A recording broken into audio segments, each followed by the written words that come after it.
क्या आपको भी बीपी रहता है या आप ये समझना चाहते हैं कि ये ब्लड प्रेशर होता क्या है और इसकी हमारे शरीर में इंपॉर्टेंस क्या है।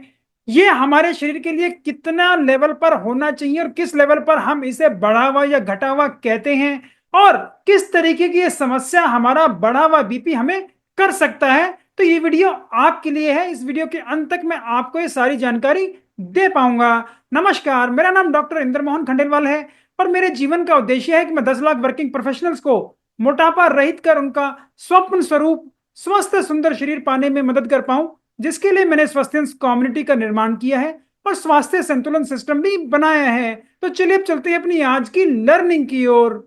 तो सबसे पहले जान लेते हैं ब्लड प्रेशर होता क्या है। तो ब्लड प्रेशर जो होता है ये हमारी खून की नलिकाओं के अंदर जिस प्रेशर से खून मूव कर रहा है, बह रहा है, उस प्रेशर को हम ब्लड प्रेशर कहते हैं। क्योंकि जो हमारा दिल होता है, जो हमारे शरीर में एक मोटर की तरह काम करता है, तो हमारे जो दिल का काम है वो ये है कि हमारे पूरे शरीर के अंदर खून पहुंचाना और हमारे फेफड़ों के अंदर खून पहुंचाना, ताकि ये खून का सर्कुलेशन हमारी बॉडी में सदैव बना रहे।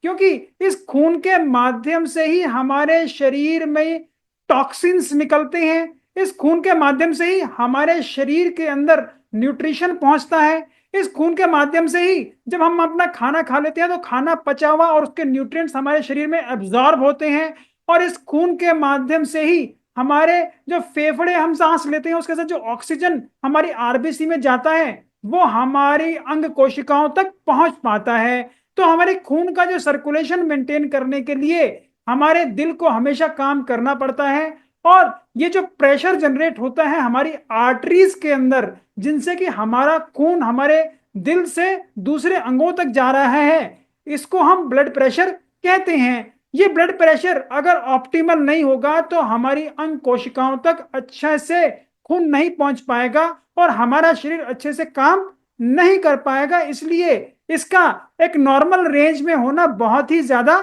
जरूरी है। तो बात करते हैं कि ये जो ब्लड प्रेशर होता है इसको हम मापते कैसे हैं। ब्लड प्रेशर को मापने की आजकल बहुत सारी मशीनें आ गई हैं। जो ज्यादातर आप अपने डॉक्टर से जाकर मिलते हैं तो वो अपने कान में स्टेथोस्कोप लगाकर और एक आपके बाजू के ऊपर कफ बांधकर हवा के प्रेशर को बढ़ाते हैं और ये फिर रिकॉर्ड करते हैं कि किस प्रकार से आपका ब्लड प्रेशर है, क्या वो नॉर्मल रेंज में है, क्या वो कम है या वो ज्यादा है। और आजकल कुछ ऑटोमेटेड मशीन्स भी आ गई हैं जिनका हम घर पे इस्तेमाल करके अपने बीपी को अच्छे से मॉनिटर कर सकते हैं। अगर आप चैनल पर नए हैं तो कृपया हमारे चैनल को सब्सक्राइब जरूर कर लें और इस प्रकार की हेल्थ वीडियोस आपको पसंद आती हो तो अपने दोस्तों और परिवार वालों को जरूर शेयर करें, जिससे कि वो भी जल्द स्वस्थ और बेहतर हो जाएं। इसके अलावा काफी सारे और भी बीपी मेजर करने की इंस्ट्रूमेंट्स आजकल आ गई हैं, कुछ घड़ियों के अंदर, इसके अलावा कुछ रिंग्स के अंदर भी ऐसी कुछ फैसिलिटीज अब आने लगी हैं जिससे हमें इसका पता चलता है।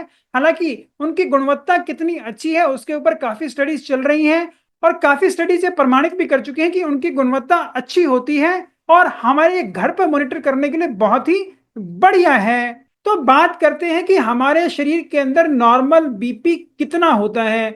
हमारे शरीर के अंदर जो नॉर्मल ब्लड प्रेशर की रेंज होती है वो होती है 120/80। इससे कम अगर हमारा बीपी है तो वो हमारे लिए बहुत ही बढ़िया है, वो बिल्कुल नॉर्मल है।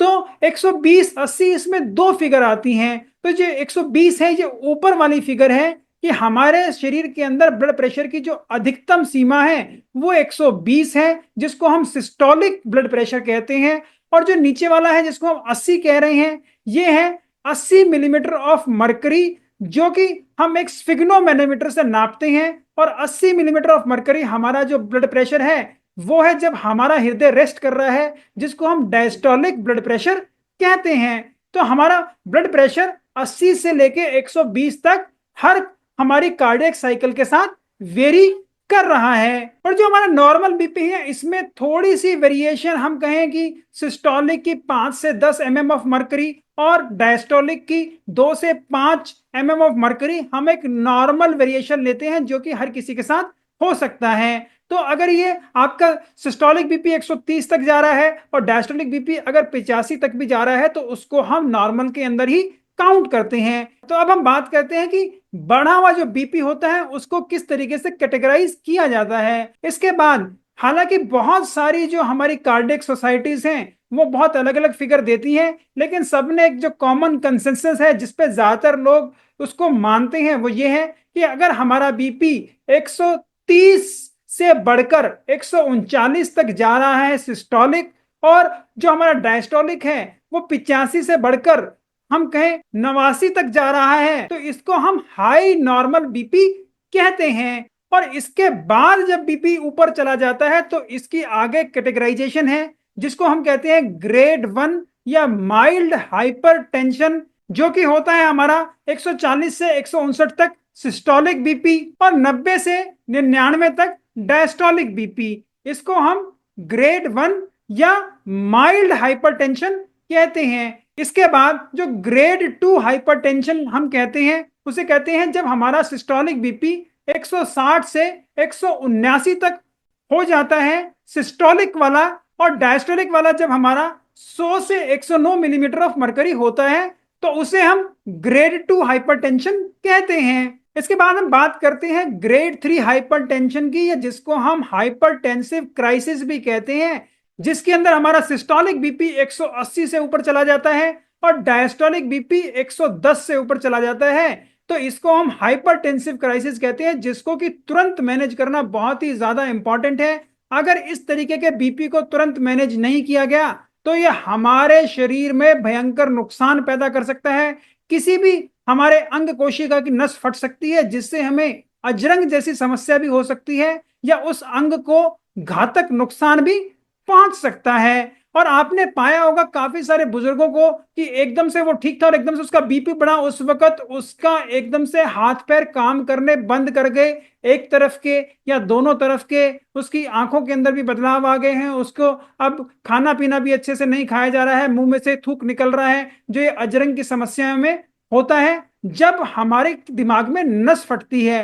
हालांकि अजरंग और कारणों से भी हो सकता है, लेकिन बुजुर्गों के अंदर बीपी की वजह से नस फटना काफी कॉमन कारण है, जिसकी वजह से हमारे को अजरंग जैसी समस्या होती है, जिसको हम मेडिकल भाषा में स्ट्रोक भी कहते हैं। अब बात करते हैं बढ़े हुए बीपी से हमारे शरीर को क्या नुकसान हो सकता है। अगर आपके शरीर के अंदर लगातार बीपी बढ़ता रहता है तो वो आपको दिल की समस्याएं दे सकता है, आपके हार्ट अटैक का वो एक कारण बन सकता है, आपके हार्ट फेलियर का वो कारण बन सकता है, क्योंकि कंजेस्टिव हार्ट फेलियर बढ़े हुए बीपी के अंदर एक बहुत ही कॉमन कारण है। और जितना ज्यादा हमारा बीपी बढ़ा रहता है उतना ज्यादा हमारे हृदय को काम करना पड़ता है, जिसकी वजह से हमारा दिल का जो लेफ्ट वेंट्रिकल का चेंबर है उसकी मांसपेशियों को भी ज्यादा काम करना पड़ता है। और आपने पाया होगा जब भी आप किसी अंग कोशिका अपने हाथ पैर से ज्यादा एक्सरसाइज करते हैं तो वो थोड़ा मोटा हो जाता है। तो उसी प्रकार से हमारे जो हार्ट का लेफ्ट वेंट्रिकल है उसकी मांसपेशियां और मोटी हो जाती हैं, जिसकी वजह से अब वो अच्छे से काम नहीं कर पाता। इसके अलावा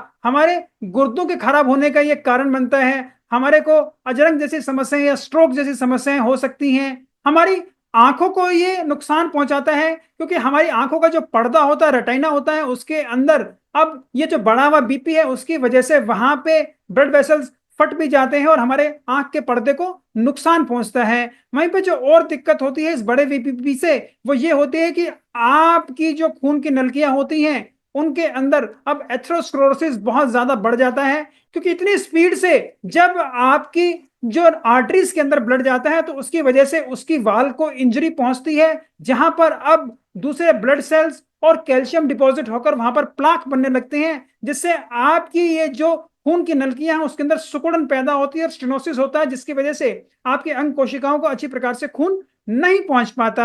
तो हम बात करते हैं कि जो हमारे शरीर के अंदर ये ब्लड प्रेशर बढ़ जाता है उससे हमें किस प्रकार की समस्याएं होती हैं या किस प्रकार के सिम्टम्स हमें हो सकते हैं। तो ज्यादातर लोगों को तो ये पता ही नहीं होता कि उनका बीपी बढ़ा हुआ है, इसलिए इसको साइलेंट किलर भी कहा जाता है, क्योंकि जब आपको पता लगता है जब तक आपके शरीर में बहुत सारे नुकसान पहुंचा चुका होता है। हालांकि ज्यादातर लोगों जिनका बीपी बढ़ा रहता है उनको किसी प्रकार का सिर का दर्द ज्यादातर होता रहता है, इसके अलावा उनको दिल की समस्याएं, उनको छाती में दर्द, उनको नक्सूरी जैसी शिकायतें कि उनके नाक से खून आ रहा है बार बार, ऐसी समस्या भी काफी लोगों को होती हैं। काफी लोगों को दिखाई अच्छे से नहीं देता तो ऐसी विजन प्रॉब्लम्स भी उनको हो सकती हैं। इसके अलावा लोगों को कंफ्यूजन और साथ ही साथ कि उनका काम करने में मन ना लगना, ऐसी समस्याएं भी होती हैं। कुछ लोगों को हाई बीपी की वजह से और जो उनका दिल इस प्रकार से काम कर रहा है उसकी वजह से छाती के अंदर भी समस्या होती है, वहां दर्द भी हो सकता है, सांस लेने में उनको तकलीफ भी हो सकती है। काफी लोगों को दौरे की शिकायत भी पड़ सकती है, और ये दौरे की शिकायत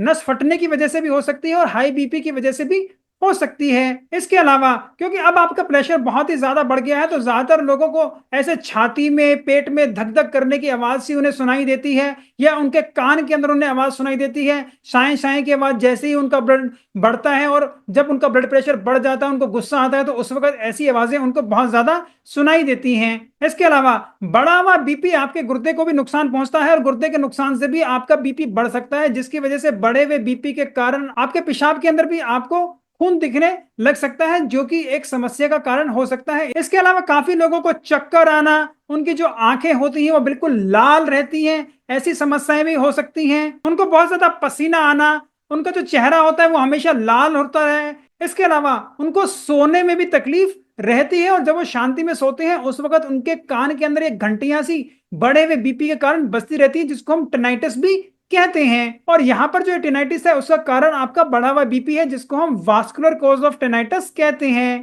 तो यहीं पर एक और जो चीज जानने की है वो ये भी है कि किस वक्त हमारा ब्लड प्रेशर को हम कहेंगे कि वो लो ब्लड प्रेशर हो गया है। जब हमारा systolic blood pressure 90 millimetre of mercury और हमारा diastolic blood pressure 60 millimetre of mercury या इससे नीचे पहुंच जाता है, तो हम इसको लो बीपी की संज्ञा देते हैं कि हमारे शरीर के अंदर बीपी बहुत कम हो गया है, वो अच्छे से नहीं हमारे शरीर में पहुंच पा रहा, जिसकी वजह से ज्यादातर लोगों को चक्कर आता है और वो नीचे गिर पड़ते हैं, क्योंकि उनकी अंग कोशिकाओं तक, स्पेशली उनके दिमाग तक अच्छी प्रकार से खून पहुंच नहीं पा रहा, जिसकी वजह से उनको ये चक्कर आ रहे हैं। तो मैं उम्मीद करता हूं मैं सारी जानकारी प्राप्त कर आपको अच्छे से पता लग गया होगा कि हाई बीपी और लो बीपी क्या होता है, नॉर्मल बीपी आपका क्या होता है, और किस तरीके के सिम्टम्स आपको आते हैं जब आपका बीपी बढ़ जाता है या कम हो जाता है। तो मेरी आपसे ये गुजारिश है कि साल में कम से कम 1 से 2 बार अपना बीपी जरूर चेक कराएं, क्योंकि जैसे मैंने आपको पहले बताया ये एक साइलेंट किलर है। ज्यादातर लोगों को तो पता ही नहीं होता मेरा बीपी बढ़ा हुआ है,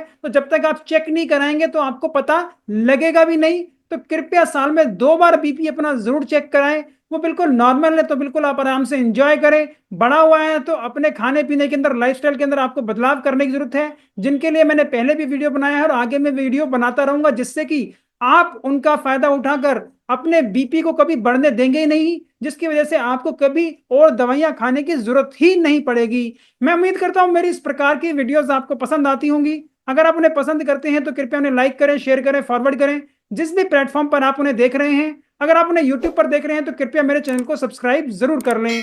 आपकी वेट लॉस जर्नी में आपके रुके हुए हैं, आपकी कुछ समस्याएं हैं, आपके कई क्वेश्चन है, आपको कहीं और क्लैरिटी चाहिए, तो उनको भी आप कमेंट बॉक्स में लिखकर भेज सकते हैं। मैं स्वयं उन्हें पढ़ता हूं, मैं जल्दी उनका जवाब दूंगा। और कुछ क्वेश्चंस के लिए मुझे ऐसा लगा कि उन्हें एक डिटेल्ड विश्लेषण की जरूरत है, तो उनके लिए एक नया वीडियो बनाकर भी जल्दी प्रस्तुत करूंगा। नमस्कार, खुश रहें, स्वस्थ रहें।